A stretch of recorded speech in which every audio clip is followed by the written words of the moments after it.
लोगों को प्रेरणादायी उद्बोधन देने के पश्चात स्वामी जी पहुंचे श्री कामधेनु गौशाला, कमरपुरा, डुंडलोग, झुंझुनू। गौ प्रेमी गौ रक्षक स्वामी रामदेव जी ने यहाँ अपने हाथों से गायों को खाना खिलाया। इसके बाद स्वामी जी पहुंचे मुकुंदगढ़। यहाँ स्वामी जी ने अपने कर कमलों द्वारा स्वदेशी केंद्र का उद्घाटन किया तथा गणमान्य व्यक्ति ने स्वामी जी का माल्यार्पण किया। तत्पश्चात स्वामी जी चल दिए झुंझुनू के ही नवलगढ़ की ओर, जहां पहुंचने पर लोगों ने ओम की ध्वनि के साथ स्वामी जी का जोरदार स्वागत किया। मंच पर महिलाओं ने तिलक किया व बालिका ने रक्षा सूत्र बांधकर आशीर्वाद प्राप्त किया, तो वहीं लोगों ने राजस्थान की पहचान साफा पहनाकर अपने आदर को प्रकट किया। इस अवसर पर आदरणीय दिनेश गिरी जी महाराज व पूज्य सुमेधानंद जी महाराज भी मौजूद थे। स्थानीय किसानों ने स्वामी जी को झेली व कार्यकर्ताओं ने हस्त निर्मित स्मृति चिन्ह भेंट किए। व्यवस्था परिवर्तन की इस लड़ाई में अपना सहयोग देने के लिए बच्चों ने अपना गुल्लक भेंट कर दिया। तदुपरांत युग पुरोधा स्वामी रामदेव जी ने अपने उद्बोधन में भ्रष्ट व्यवस्था से अवगत कराया। नवलगढ़ में बहुत अरसे से बहुत साधक भाई बहन कार्यकर्ता पुरुषार्थ कर रहे थे, और इसमें हमारा भाई संजेश तो जो हमारा स्वदेशी प्रचारक भी है, बहुत ही निष्ठावान कार्यकर्ता, और सब कार्यकर्ताओं ने मिल करके इस छोटी सी जगह में आज ये ऐतिहासिक शानदार यादगार अभूतपूर्व कार्यक्रम किया है। एक बार सभी कार्यकर्ताओं और दाताओं का सबकी ओर से बहुत बहुत अभिनंदन आज की इस ऐतिहासिक शाम के इस आयोजन के लिए।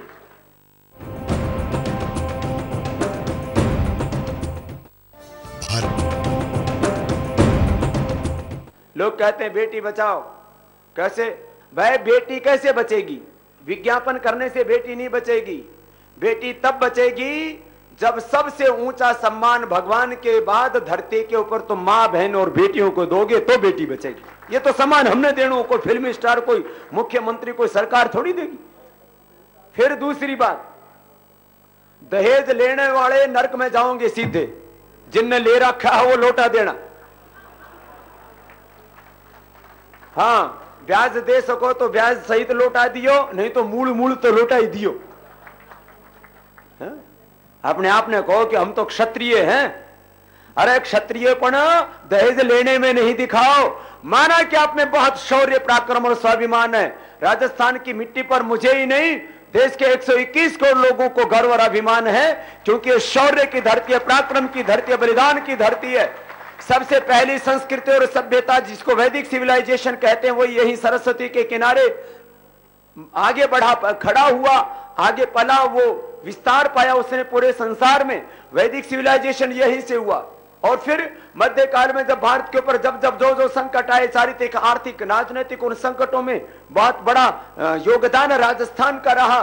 और भाई अब भी मैं झुंझुनू की सुन रहा था कि करीब 50,000 तो पूर्व सैनिक, 50,000 करीब वर्तमान में सैनिक, 602 लोग तो अपना बलिदानी कुर्बानी आजादी के बाद दी, आजादी से पहले जितने जौहर किए और जितने बलिदान शहादत कुर्बानियां दी वो अलग बात है। यहाँ शौर्य में, पराक्रम में, स्वाभिमान में भी सबसे आगे, और देश और दुनिया में जितने भी धनवान लोग हैं उनमें भी आप लोग सबसे आगे हो। इसलिए भाई सब चीजों में जब सबसे आगे हो तो बेटियों को बचाने में भी सबसे आगे रहना, मारने में नहीं रहना। और फिर देखो ये बेटी मारते क्यों है? दहेज के डर से मारे। छोरा ने क्यों नहीं मारे? छोरो पीछे लेके आवे। भाई ये काम बंद करो। हराम का जो पैसा है ना, जो दहेज का पैसा आएगा, उससे, उस पैसे से तुम्हारे घर में कोई बरकत नहीं होने वाली। सुन लो कान खोल के। हम तो बाबा जी बन गया। मारो बाप मारे तो पूछना, बड़े भाई की छोटे भाई की शादी करनी थी, बोलो कैसे करा? मैंने कहा 1 रुपए लो नेक को। मारा बाप ने भी मैं दहेज लेने दियो। तो भाई आप सब पिता तुल्य बुजुर्गों को और इन माताओं को भी, ये सासू भी दहेज मांगे हैं। तुम भी सुन लो कान खोल के। जब थारा बाप ने दहेज देनू पड़ो तो घणो खून पड़ रहे हो, और जब खुद लेनू पड़े तब जितना आ जाओ उतना अपना घर में। ये बंद करो सब पाप। जो दहेज का पैसा लिया जाता है उस पैसे से या तो सासू बीमार पड़ेगी या ससुर हार्ट अटैक होगा, मरेगो। सीधी सीधी बात बता रहा हूं, मैं तो रोज मरता देखूं इसलिए कह रहा हूं, और मैंने दिखा इसलिए बता रहा हूं। और ये कर्म सिद्धांत है, कर्म फल का सिद्धांत है। जैसी करनी वैसी भरनी, भैया तो भरनी पड़ेगी। जैसा बबूल का बीज बो होगा तो कोई उसमें आम थोड़ी हो जाऊंगे भाई। जो दहेज का पैसा आएगा, ससुरे ने सासू ने बीमारी होगी और ज्यादा ही दहेज का पैसा ले लिया तो बालक अपंग पैदा होंगे, फिर करेंगे, फिर उनका इलाज में खर्च कर दिया हुआ ने, नहीं तो बालकों ने कोई बीमारी होगी। ये कुल खानदान में बुराई लेके आता है। आज जितने भी लोग आए हैं वो सब संकल्प लेकर के जाएंगे कि भाई आगे से हम दहेज नहीं लेंगे, और जिन्होंने ले रखा मैंने कहा लौटा दियो, नहीं तो पाप लगेगा। और जितने युवा हैं जिनको शादी नहीं करानी हो, मेरे साथ हरिद्वार चलना, 1000 से ज्यादा लोगों का तो मैं खुद ही प्रबंध कर लूंगा।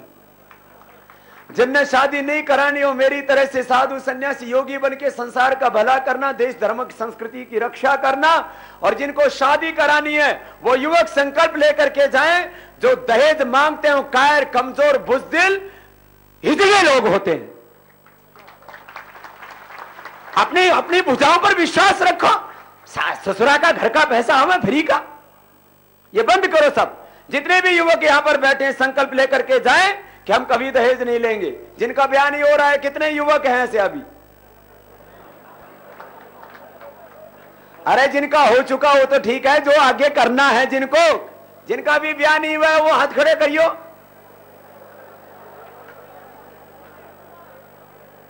अरे भाई कुछ सबूत डरिया भी ठा रहा है भाई। जो ओवर एज हो चुके ना वो हाथ में उठाइयो। अब जिनकी उम्र 40 की हो, 50-60 की होगी, वो ब्याह ठा रहा है। अब देश की बात करता हूं आपसे। देखो मुद्दा तो बहुत बड़ा है, छोटी छोटी बातों का कुछ संकेत कर रहा हूं। भारत कोई कमजोर देश नहीं है। इस समय पूरी दुनिया में भारत से आगे 2 ही देश गिने जाते हैं। जापान अपने करीब करीब सा है। भारत में जापान जैसे कम से कम 100 देश बन सकते हैं।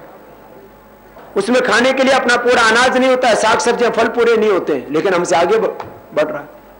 और चीन और अमेरिका तो इस तरह से रोज षड्यंत्र और साजिशें कर रहे हैं, यदि हमने अपने देश को नहीं बचाया तो फिर इस देश की आजादी खतरे में पड़ जाएगी। भारत एक बहुत ताकतवर मुल्क है, लेकिन इसमें ये गरीबी, ये बेरोजगारी, ये तमाम तरह की बदहाली, इसको खत्म करना और खुशहाली देश में लानी है। तो उसके लिए हमने बताया क्या लेकर क्या हो, भ्रष्टाचार मिटाओ और काला धन वापस लाओ। काला धन कितना है ये सबको? अब तो गांव गांव में, मैं अभी गांव में ढाणियों में होके आया, वहां भी गांव के बालक भी कहे हाँ बाबा ब्लैक में नहीं ढाणू है। मैंने कहा कितना भाई? बोले 400 लाख करोड़। ये कितना है काला धन? और काला धन कहते किसको है? जो बेईमानी करके, देश के साथ धोखा और गद्दारी करके जो पैसा लूट लिया कुछ बेईमान लोगों ने, वो क्या है? काला धन। ये कितना है? 400 लाख। इस काला धन से गलत काम क्या क्या होता है पहले तो वो सुन लो। इस काले धन का राजनीति में उपयोग होता है तो नोट के बदले वोट खरीदे जाते हैं, दारू पिलाई जाती है, और जो नोट के बदले फिर वोट खरीद करके फिर जो एमएलए बनते हैं उन एमएलए को खरीदा बेचा जाता है, एमपीओ को खरीदा बेचा जाता है, उससे सरकारें बनती हैं, और जो फिर सरकारें बनती हैं उनके जो मुख्यमंत्री और प्रधानमंत्री होते हैं वो भी खरीदे बेचे जाते हैं। वो भी विदेशी कंपनियों के लिए, दूसरी सरकारों के लिए फिर काम करते हैं। ये तो सारा पैसे का खेल ऐसे चल रहा है। और इतना ही नहीं, फिर इस आईपीएल में जो फिक्सिंग होती है वो भी काले धन से होती है। फिर वहां पर नशा और वासना का ऐसा नंगा नाच चलता है, सारी संस्कृति सभ्यता को ताक पर रख दिया जाता है। ये काला धन जब बाजार में लगता है तो इससे महंगाई बढ़ती है। ये काला धन जहां जहां लगता है, हेल्थ में, एजुकेशन में, रियल एस्टेट में, वहां चारों तरफ तबाही मचाता है। और ये काले धन के कारण से जो कुछ लोग कोई काम नहीं करते, देखो ये जो राजनीति में बड़े बड़े ओहदों पर बैठे हैं ना, ये जब हलफनामा दायर करते हैं, कुछ लोग तो ठीक है, करोड़पति अरबोपति भी आजकल एमएलए एमपी आदि बन रहे हैं, बाकी ये जो बड़े बड़े नेता रहते हैं, ये घर किसके पैसे से बने हैं? टैक्स के पैसे से, आपके और हमारे पैसे से। आप और हम टैक्स देते हैं, साबुन लाते हैं उसमें टैक्स देना पड़ता है, जूता चप्पल लाते हैं कुछ लोग सोचते हैं टैक्स तो कुछ ही लोग देते हैं। इस हिंदुस्तान का आम आदमी भी हर साल कम से कम, गरीब से गरीब आदमी भी 1000 रुपए से ज्यादा का टैक्स देता है।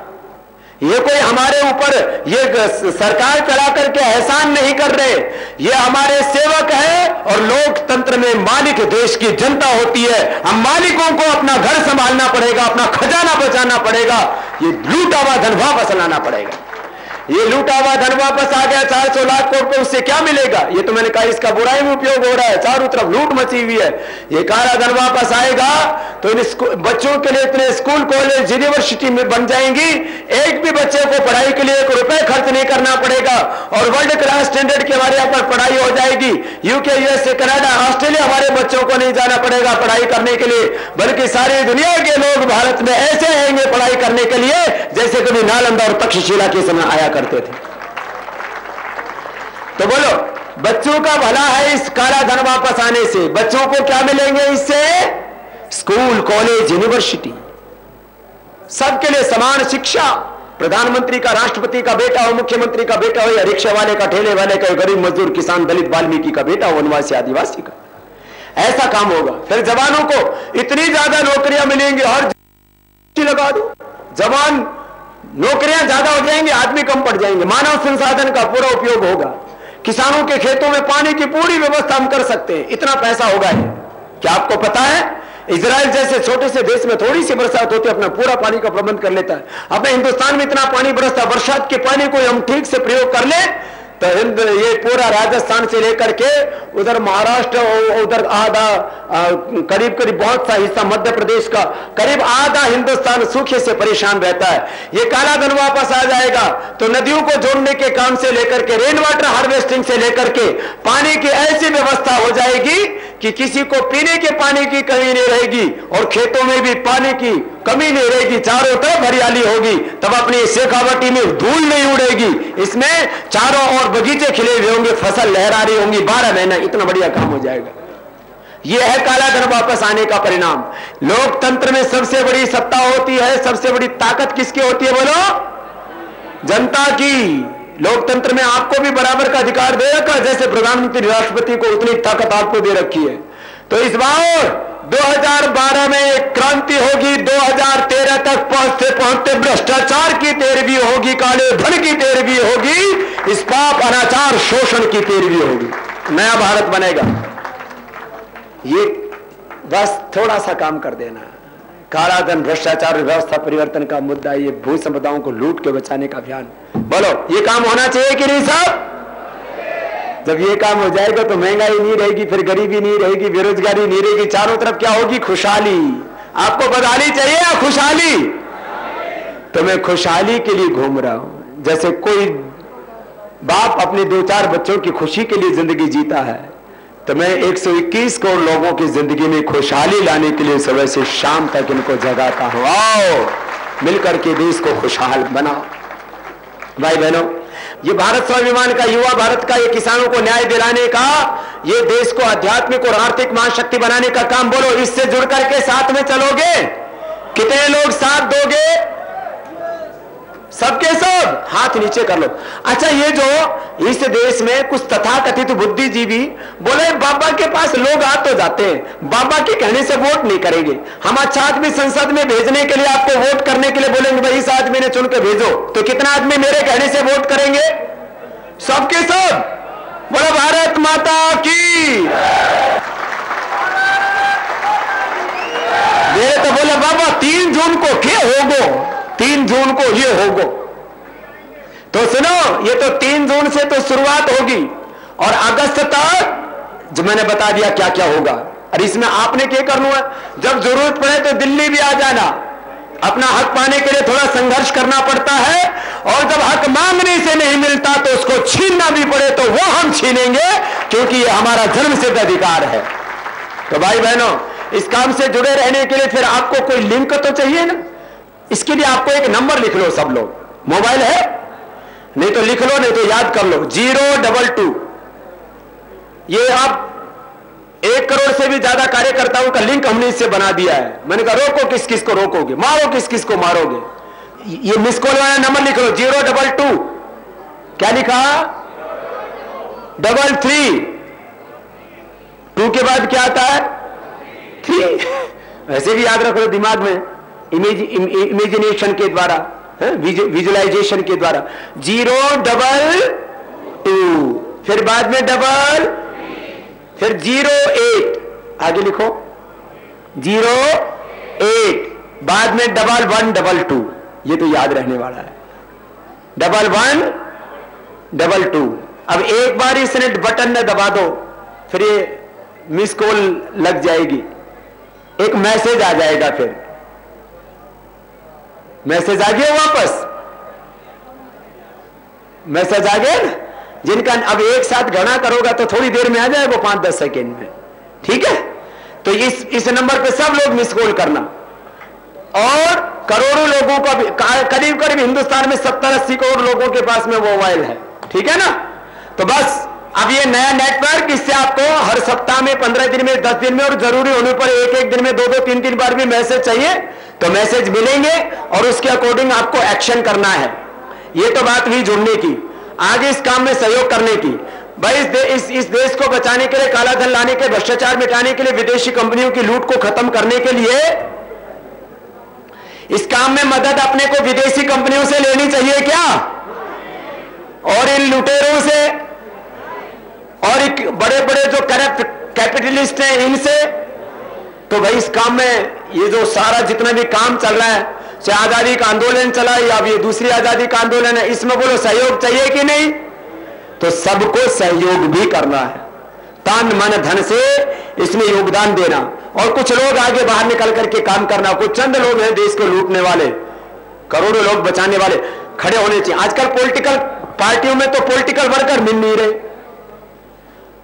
पॉलिटिकल वर्कर नहीं मिल रहे, स्पिरिचुअल वर्कर गली गली में खड़े। यहां एक पार्टी ने कोशिश की कि नवलगढ़ में सभाएं ना हो, बैनर पोस्टर फाड़ फोड़ दिए, उल्टा सीधा प्रचार किया, गली गली में लोग खड़े हो गए, बोले तुम्हारी ऐसी की तैसी बाबा का पोस्टर बैनर हम लगाऊंगा, रोको, कौन रोका, बाबा ने रोकने वाला, हम सारा खड़ा हो गया, बाबू थारे सामने बैठा, रोको ना कोई माई को लाल। भाई बहनों, अब आगे लंबी लड़ाई लड़नी देश के लिए।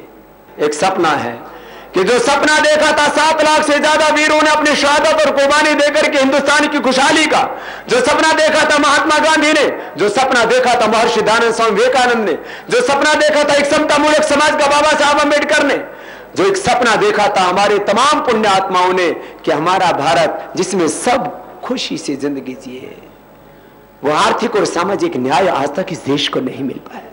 अब ये काम भी अपने को मिल करके करना है। तो बोलो सब लोग ये काम करने के लिए तैयार हैं? तो आपके भीतर जो जोश है, जो जुनून है, जो हौसला है, उससे देख करके मुझे भी हौसला मिलता है। नहीं तो रोज मेरे तो बोले बाबा आपने भी तो नोटिस भेजे। मैंने कहा नोटिस तो इनके प्रेम पत्र हैं हमारे लिए। अच्छा मैं थारे पे एक बात करूं, बोलो जितने भी क्रांतिकारी हैं उनको नोटिस भेजे गए थे कि नहीं? चंद्रशेखर, राजगुरु, भगत सिंह, सुखदेव, फिर सबको जेल में डाला गया था कि नहीं? फिर फांसी पे लटकाया था कि नहीं? फिर गोलियों से उड़ाया था कि नहीं? तो कि बापू बचे गो, बचो सबके साथ हो, बाबा के साथ भी होगो, बचे गो, छोड़ो बोले बापू बचे गो। क्यों बचा गो?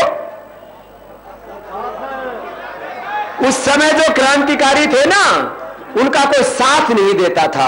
आज इस देश के 121 करोड़ जनता मेरे साथ है, इसलिए बाबू बचेगो। नोटिस भेजेंगे, नोटिस को हमने भी जवाब देने के लिए वकील रख दिए। पहले हमारे पास में एक वकील तो, क्योंकि कोई छोटा मोटा केस होता तो, आजकल तो हमने वकीलों की भी फौज रखनी पड़ रही है। करीब 100 नोटिस भेज दिए। कितने? और एक के बाद दूसरों, दूसरे के बाद तीसरों, नोटिस पर नोटिस। तो थोड़ा खर्च और बढ़ गया। मैंने कहा और थोड़ा मांग लगा, दान दून तो देते रहोगे ना? ठीक है भाई, हम तो थारे पे मांगा, काम थारे वास्ता करे। अब खेत में थारे में काम कर, रोटी और कटे जाके खाऊंगा। तो भाइयों देखो, अब ये काम तो होना है।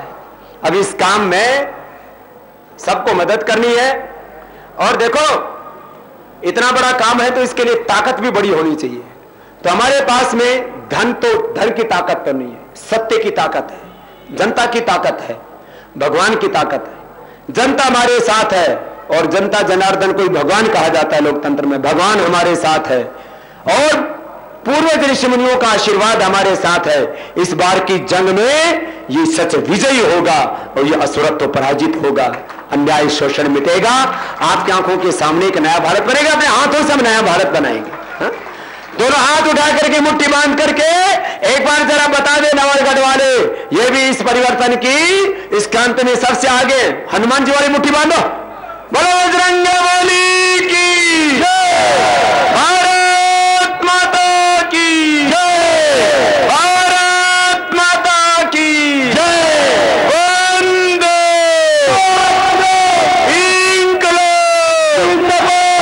हिंदुस्तान जिंदाबाद। आज की हमारी इस सभा में हमारे बहुत ही ओजस्वी तेजस्वी सन्यासी पूज्य स्वामी दिनेश गिरी जी महाराज, एक बार जोरदार आंदोलन हमारे बाप जी का भी बहुत अच्छे हमारे गो भक्त सन्यासी हैं, गो माता की सेवा का बहुत पवित्रता से काम कर रहे हैं और हमारे भारत स्वाभिमान के भी बलिदानी जज्बाती, जरूरत पड़ेगी तो सबसे पहले आगे अड़ने वाले और पूरे लड़ने वाले सन्यासी हैं। ऐसे सन्यासियों से ही हिंदुस्तान बजेगा। देश धर्म संस्कृति गो माता और भारत माता की रक्षा अब सन्यासियों को ही करनी पड़ेगी। और हमारे बाईं तरफ पूज्य स्वामी सुमेधानंद जी महाराज, जिन्होंने बहुत वर्षों से देश धर्म समाज की संस्कृति की रक्षा की है, सेवा की है, एक बार उनका भी सबकी ओर से बहुत बहुत अभिनंदन हमारे पूज्य स्वामी सुमेधानंद जी।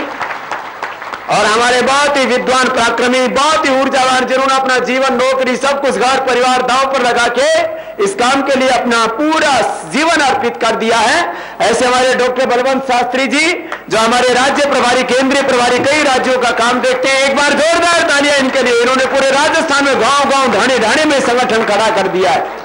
हमारे डॉक्टर बलवंत शास्त्री जी के साथ साथ हमारे सभी ऊर्जावान कार्यकर्ता, इनके कार्यकर्ताओं की लिस्ट कटे भाई, कोई बात नहीं, कार्यकर्ता हमारे सारे बहुत बढ़िया है। एक बार सब कार्यकर्ताओं का सबकी ओर से बहुत बहुत अभिनंदन। नवलगढ़ में लोगों को